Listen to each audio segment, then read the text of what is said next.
कुणासाठी असेल बाहेरकडे आहे तर तो म्हणजे एकच बनवून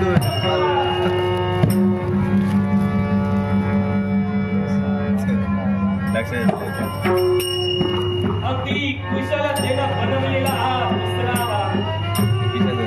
हा दुसरा बाण कुणाचा भेद घेईल तो म्हणजे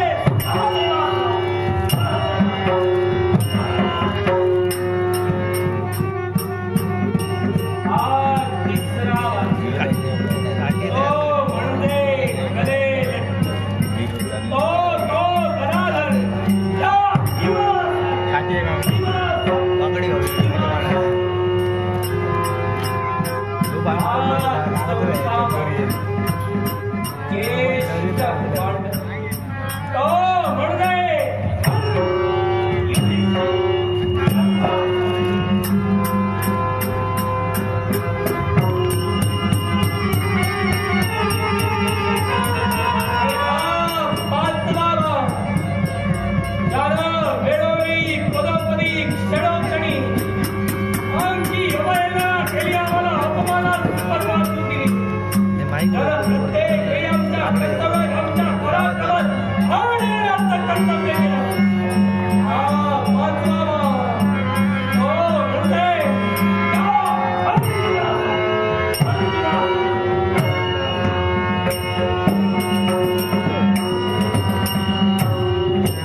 या आमच्या शिबिराच्या द्वारावर आमच्या जय जयकाराची ललकारी. जय जयकार करणारी व्यक्ती कोण आहे? याचक.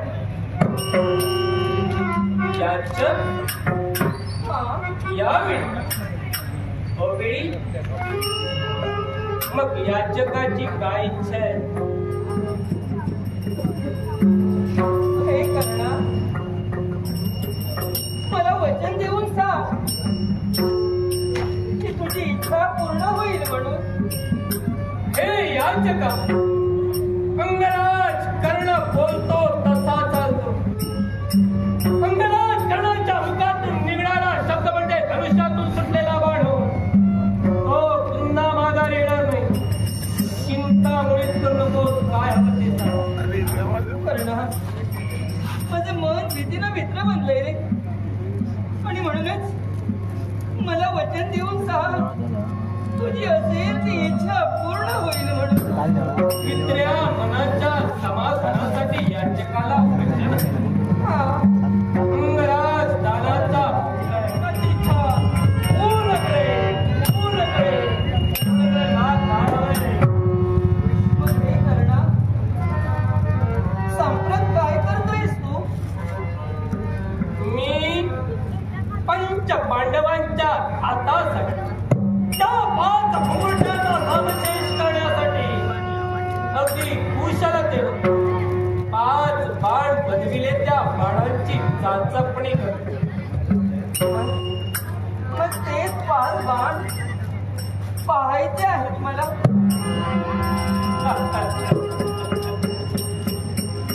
याचका वचन घेतले. मागून काय मागितले? अंगराज कर्णाच्या बाणांची चाचपणी करतोय. ते बाण पाहिजे. हे प्रसंगी अंगराज कर्णाचे पंचप्राण जरी मागितले असते याचका मी तुझ्या पायीचे ठेवले असते. पण बाणच तुला पाहिजे ना.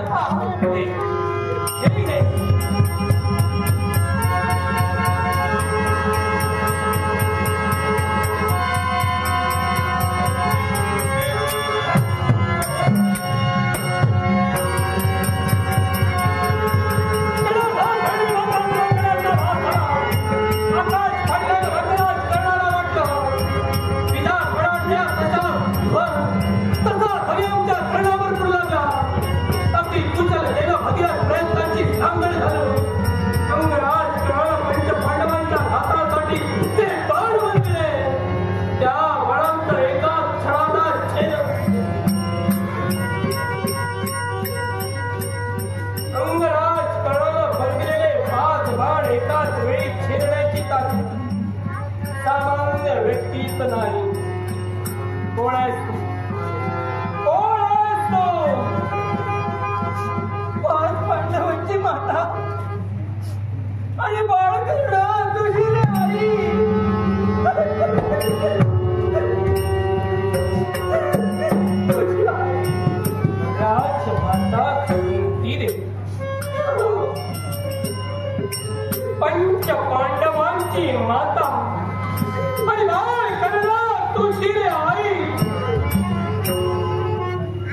आतापर्यंत कित्येक वेळा राधा मातेनं मला प्राण माया ममतेनं आमदारीलं गोंदारीलं माझे गोड चुंबन केले. पण ते माधुर्य बाळ या शब्दात आज हे या अगोदर केव्हाही आलं. पंच पांडवांची माता परिवार कळला तुझी नाही खोटार असत्य पाल खोटा. मी तुझा पुत्र तू माझी आई.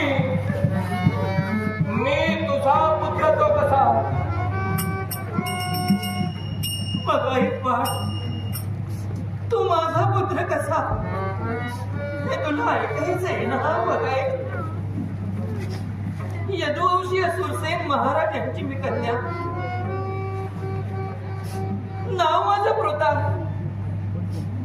बाळ राजकन्या म्हणून 9-10 वर्ष कधी गेले हे कळलंच नाही रे. पण बाबांच्या मुखातील ते शब्द ऐकले आणि काळजाच्या चिंधड्या उडाल्या. भोजपूरचे राजे हे एक अपत्यहीन राजकर्ते. त्यांच्या अपत्यहीनतेचं दुःख नाहीसं करण्यासाठी बाबांनी त्यांना वचन दिलं की मला जे पहिलं अपत्य होईल हे तुला देईल. आता ते पहिलं अपत्य म्हणजे मीच होते रे. वसुदेवाची लाडकी बहीण मी. पण कुणी खिरापत वाटावे एवढ्या सहजतेने माझ्या जन्माबद्दल माझ्या जन्माची खिरापत राजा कुंती भोज यांना देऊ केली होती. हे जेव्हा मला कळलं ना तेव्हा बाबाने टाह फोडून मी विचारलं बाबा तुम्हाला तुमचं वचन जर सिद्ध करायचं होतं तर 9 वर्ष मला वासरण्याचा लढा का दाखविला. मी जन्मले तेव्हा तर मला त्यांचे स्वाधीन केलं असतं तरी ही जीवघेणी वेळ कशावर आली नसती. असं म्हणून मी बाबांच्या मानेभोवती विळका घातला. पण मी घातलेला माया ममतेचा चिमुकल्या हातांचा विळका राजा कुंती भोज यांना दिलेल्या वचनाच्या विळक्यापुढे सैल पडला. आणि जन्मदात्याने पृथा हे ठेवलेले नाव तिथंच टाकून भोजपुरात आले आणि कुंती भोजांची कुंती झाले. मानस पुण्य तरी सुद्धा एक राजकन्या इथं जरी झाले तरी सुद्धा मला माझ्या आई बाबांची आठवण येत होती. क्षणात क्षणाला आई बाबा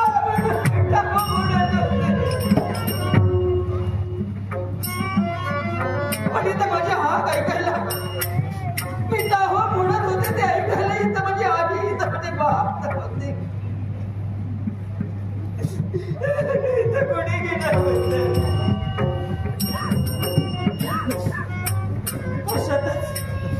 अशातच मी माझं मन रमवण्याचा प्रयत्न करत होते.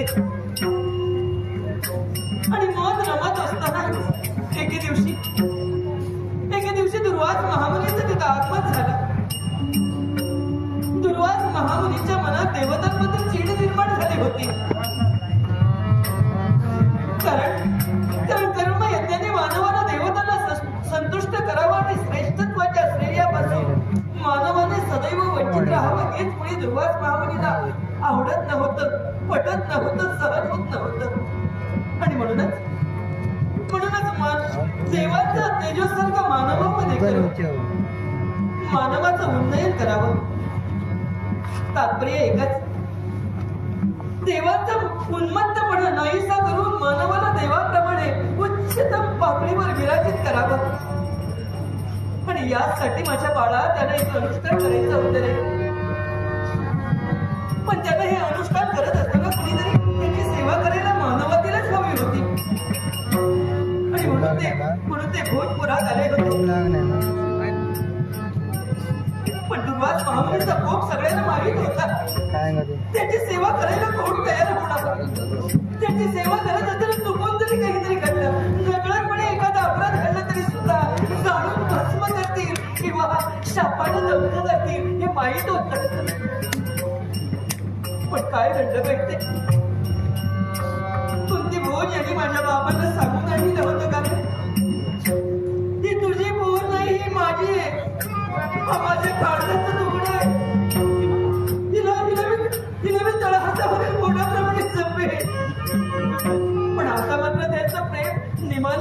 एवढे दुर्वास महामुनी कोपी असताना सुद्धा राजा कुंतीभोज यांनी माझ्या हाताला धरलं आणि दुर्वास महांतांसमोर मला मला मला लोटलंच म्हटलं तरी हरकत नाही आणि सांगितलं, बाळ कुंती, तू यांची सेवा कर. नाईलाज होता, दुसरा पर्याय नव्हता. मला जन्माला घडणारे माझे आई बाप इथे नव्हते. मग मी त्यांची सेवा करू लागले. त्यांची सेवा करत असताना क्षणाक्षणाला दुर्वासपणे चिडून अंगावर यायचे, क्रोधाने क्रोधायमान व्हायचे. पण तरी सुद्धा मी त्यांची सेवा करतच होते.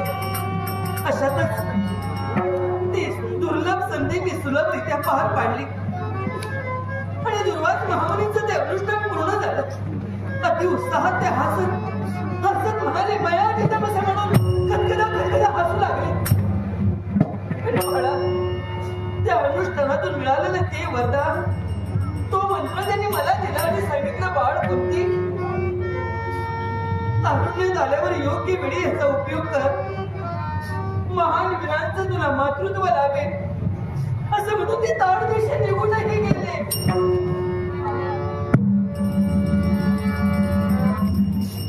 असं म्हणून ते ताड दिशे निघून गेले. मला कळत नव्हतं नेमकं हे काय आहे, हे वरदान म्हणजे काय, हे मंत्र म्हणजे काय, त्यांना काय होणार, मला काही कळत नव्हतं. नाही का 9 वर्षाची अजड पोरगी. मला त्यांना विचारायचं होतं, पण तेव्हा ते मात्र तिथं नव्हते. बाळ 9-10 वर्षाची जरी मी पोर असले तरी सुद्धा काळ कुणासाठी थांबत नाही आणि निसर्ग कुणाची वाट बघत नाही. अंग पूर्वीत तो येतो. तसे निसर्गाने माझ्या देहावर यौवनाचे अलंकार चढवायला सुरुवात केली आणि एके दिवशी मी ऋतुमती झाले. त्याच्या 5व्या दिवशी प्रातःकाळी बाहेर येऊन पाहते तो काय, उदित नारायणाचा तेज पसरू लागला होता. सूर्याचं तेज माझ्या नजरेत धरलं. काय होतं न होतं हे कळायच्या अगोदरच दुर्वास महामुनीने दिलेला तो मंत्र माझ्या आधारावर स्वार झाला. नकळतपणे सूर्यदेवतेला आव्हान सुद्धा झालं आणि तो आदित्य माझ्या समोर उभा ठाकला.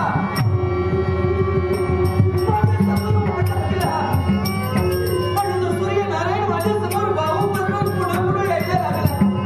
बाळापुढील प्रसंगाची मला जाणीव झाली. मला कळलं सूर्यनारायणाला नेमकं काय करायचं होतं हे मला कळलं. मी हात जोडून त्याला एकच सांगितलं, देवा, हे नारायण, हे सूर्यनारायण, माझं कौमार्य भंग करू नको रे. तेव्हा सूर्यनारायण, तो उदित नारायण काय म्हणाला माहिती, कुंती, आणि दुर्वास महामुनीने अनुष्ठानातून मिळवलेला तो मंत्र आणि तो मंत्र मी जर असाच मागाने गेलो तर ते पाया जाईल. आणि कोपी दुर्वास, मी जरी सूर्यनारायण असलो तरी सुद्धा मला हे शापाने दग्ध करते. आणि म्हणून चिंता करू नकोस, तुझं कौमार्य मी भंग करणार नाही. आणि बाळा, माझं कौमार्य भंग न करता सूर्यनारायण माझ्या गर्मी ठेवीला आणि तो उदित नारायण क्षणार्धात अंतर्धात पावला. हे अकल्पित असलं तरी सुद्धा सत्य होतं. मी जरी भोग घेतला नाही तरी सुद्धा मी एका बाळाची आई होणार आहे हे मला जाणून लागलं. मी रडू लागले. बाळा, कोणी तो प्रसंग येणार म्हणून मी रडू लागले. एवढ्या दाशी धात्री तिथं आली आणि सगळं जाणीलं आणि मला सांगितलं, बाळकुंती, अगं 9 महिन्यानंतर येणाऱ्या त्या प्रसंगासाठी एवढ्यातच रडू नकोस का. आणि म्हणून तिनं मला काही गोष्टी सांगितल्या, मलाही पटल्या. आणि मग मी माझ्या बाबांना सांगितलं, बाबा, मला परमेश्वराची भक्ती करायचंय, मला एक व्रत करायचंय. बाबांनी सुद्धा मला आज्ञा दिली. म्हणाले करत असेल मोर भक्ती. आणि मी काय केलं माहिती? दुर्वास महामुनी ज्या कुठे अनुष्ठान केलं होतं त्याच कुठे मी स्वतःला बंद करून घेतलं. आणि पुन्हा एकदा सांगेन बाळ, काळ कुणासाठी थांबत नाही आणि कोणाची वाट बघत नाही. निसर्गाने आपलं काम केलं होतं. 9 महिन्याचा कालावधी पूर्ण होऊन उत्तर रात्रीच्या प्रथम प्रहरी मी एका कोंबडीत पाडायला जन्म दिला. सर्वसामान्य बाळ नव्हतं, तर सोने कवच कुंडल असलेला तो बाळ होता. त्या बाळाला मी जवळ घेतलं. त्या बाळाला मी जवळ घेतलं. या बाळाला सोडणार नाही. हा माझा बाळ आहे. जगाला मला काही म्हणते. जगाला कुठे जागेवर शिंदून कुठे तरी लागतील. पण हा माझा बाळ आहे. हा माझा बाळ आहे. असं म्हणून मी त्याची पटापट माफे घेतले रे.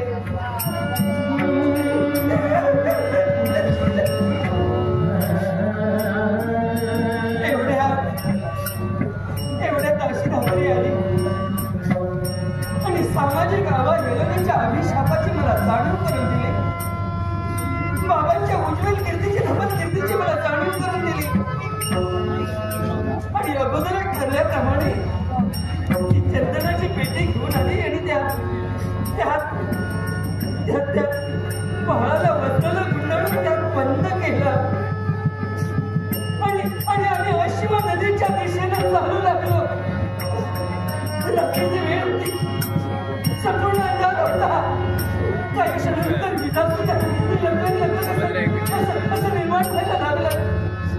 मनात नसताना सुद्धा पाडा.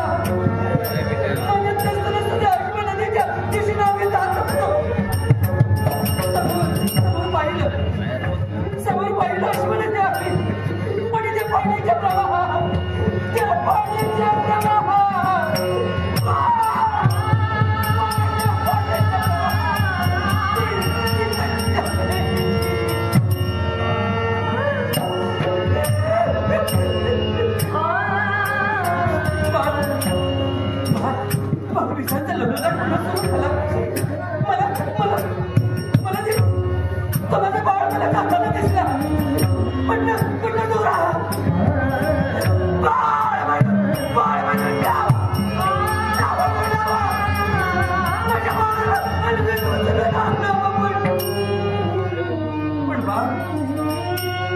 बाळ म्हणून मी हात सुद्धा देऊ शकले नाही. मी जर बाळ म्हणून टाव मोडला असता तर कुणाला तरी कळलं असतं. कोणाला तरी कळलं असतं म्हणून पुरी पोटात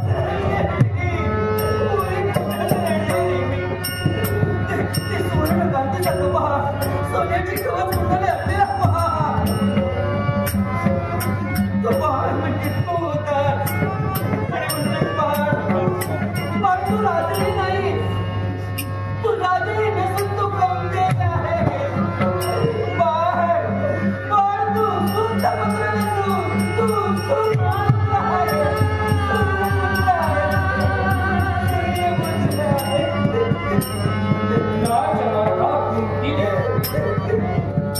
स्वतःची दर्दभरीत कहाणी रंगराज करण्यास पंच पांडवांची माता बाळ करण्यात उशिरे. अगं कोण म्हणेल तुला, कोण म्हणेल तुला माता विश्वात निंदा नालच की होऊ नये म्हणून, स्वतःच्या पित्याचा स्वाभिमान अस्तित्व नावलौकिक डागाला जाऊ नये म्हणून. ज्या मातेला पोटचा गोळा 9 महिने 9 मास 9 दिवस त्याला उदरात वाढविलं. प्रसूत काळ जन्मलेला तला तो ज्या माऊलीला एका बालकाला जन्म दिला.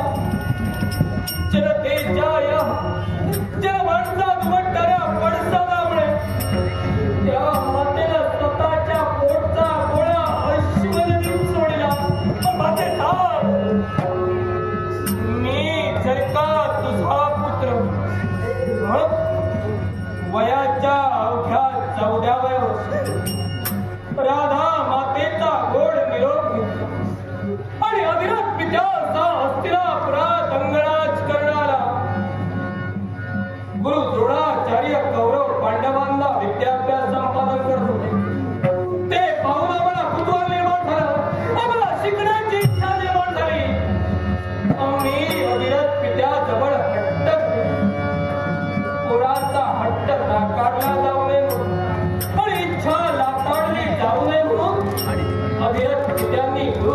जवळ आपली इच्छा प्रदर्शित केली.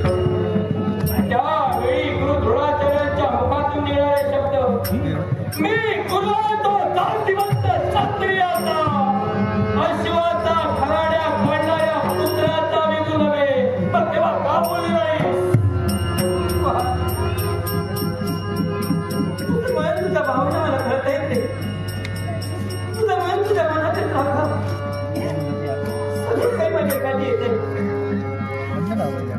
तेव्हा मी का बोलले नाही? पण तेव्हा तुला मला सांगायचं होतं रे. तेव्हा माझ्या वर्षाला तुला पाहिलं तेव्हा मला सुद्धा वाटत मी सांगणार होते की हा माझा पाड आहे. एवढ्यात पितामह भीष्म यांनी मला थोडावलं, लेकरं संकेताने थोडावलं. पण माझ्या राजा मी नाही ते बोलू शकते. आई म्हणे आई, त्यावेळी पितामह भीष्मांनी नेत्राला संकेत दिला म्हणून गप्प राहील. मग सांग, वसंत ऋतूत वासंतिक स्पर्धा भरली जाते. या वासंतिक स्पर्धेत कौरव पांडव स्वतःचे पराक्रम सिद्ध करत होते. राजकारणाला सुद्धा वाटत होतं की स्पर्धेत सहभागी व्हावं, स्वतःचे पराक्रम सिद्ध करावे, विश्वास लावलं कमवावं. राजकारण पुढे सरसावला. त्यावेळी भर सभेतून एकच आवाज उमटू लागला, ही स्पर्धा आहे ती कुलवंताची आहे, अकुल्याची नाही. राजमाता कुंती देवी ज्यावेळी तुम्ही सुद्धा तिथं उपस्थित होता, मग का त्यावेळी का मुख घेऊन गप्प बसला?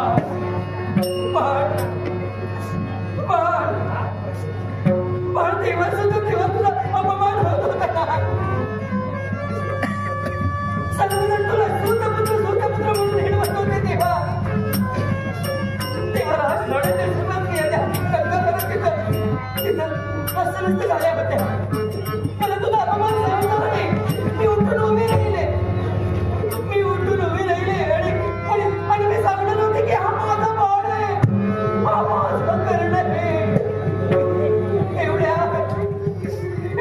पुन्हा हा सूतपुत्र आहे, हा सूतपुत्र आहे म्हणून सहोदशीने अवघड यायला लागले. मला सहन झालं नाही बा. पण मला सहन झालं नाही. मला भोवळ आली आणि तिथं मी मूर्छित होऊन धरणी मातेवर कोसळले. मी भानावर आले, मी शुद्धीवर आले. तेव्हा मला कळलं सुयोधनाने तुला अंग देशाचं राज्य देऊन राजगिरी तुझ्या मस्तकी चढविला आहे. पण ती वार्ता ऐकून मी आनंद झालेली, कारण माझा भाड अंग देशाचा राजा झाला. आणि म्हणून तेव्हा तर मी सांगितलं असतं, तेव्हा नाही रे मी सांगू शकले. नाही माझ्या राजा, मी तेव्हा नाही सांगितलं. नाही झालं सांगितलं. राजमाता कुंती राजकारणात झालेलं संपलेलं सारं आयुष्य केवळ या विश्वाची निंदा, नालस्की, अवहेलना ऐकण्यात. उदयी धर्मराज कर्ण रणांगणी कौरवांच्या वतीनं कौरवांच्या सेनेचा सेनापती म्हणून पद भूषविणार. मग कित्येक वेळा अंगराज कर्ण हस्तिनापुरात तुझ्या समोर आला. मग सांग, का आजच का अंगराज करणाकडे तुला यावंसं वाटलं? आजच मी आता याला कारण तुला एक सरसेनापती पद कौरवांकडून तुला मिळाले. आणि म्हणूनच कौरव आणि पांडवांचं युद्ध न होता पांडव युद्ध होणार आहे. आणि बाळ मी तुला न्यायला आले. हे भावा तुला एक नको नये. तेव्हा कौरव पक्षात होईल आणि पांडव पक्षात येऊन विलीन होत. मी तुला तेच सांगते, हे महाभारती युद्ध संपल्यानंतर हस्तिनापूरचा राजगिरी तुझ्या मस्तकी चढवून तुझे पाचही भाऊ, तुझे पाचही बंधू, तुझे दास होऊन तुझी सेवा करतील. बाळ राजमाता कुंती देवी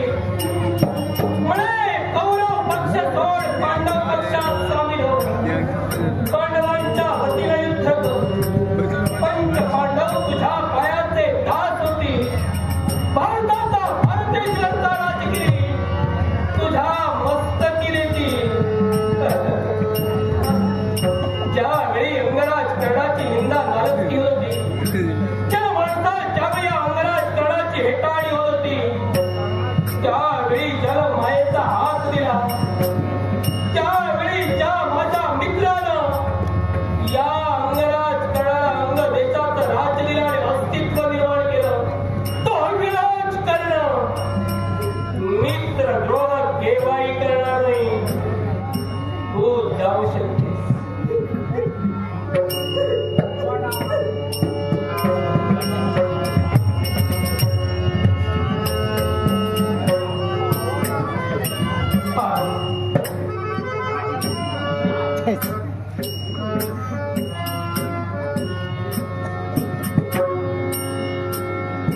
आतापर्यंत अंगराज कर्णाकडून कुणी विनमुख केला या जग बनवून तो माझ्यापर्यंत आले. मग राजमाता कुंतीने मी कौरव पक्ष सोडून पांडव पक्षात सामील व्हावे. तुझी ही इच्छा सोडून अन्य काही अंगराज कर्ण देण्यासाठी शक्य होईल. अन्य माझी कोणती तरी पूर्ण होणार. माझी जर इच्छा पूर्ण होत असेल तर पण तुला एकच सांगते, उद्या इथे युद्ध होणार आहे. उद्या इथे युद्ध होणार आहे. त्या युद्धात माझे 5 महिने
अंगाई घेत.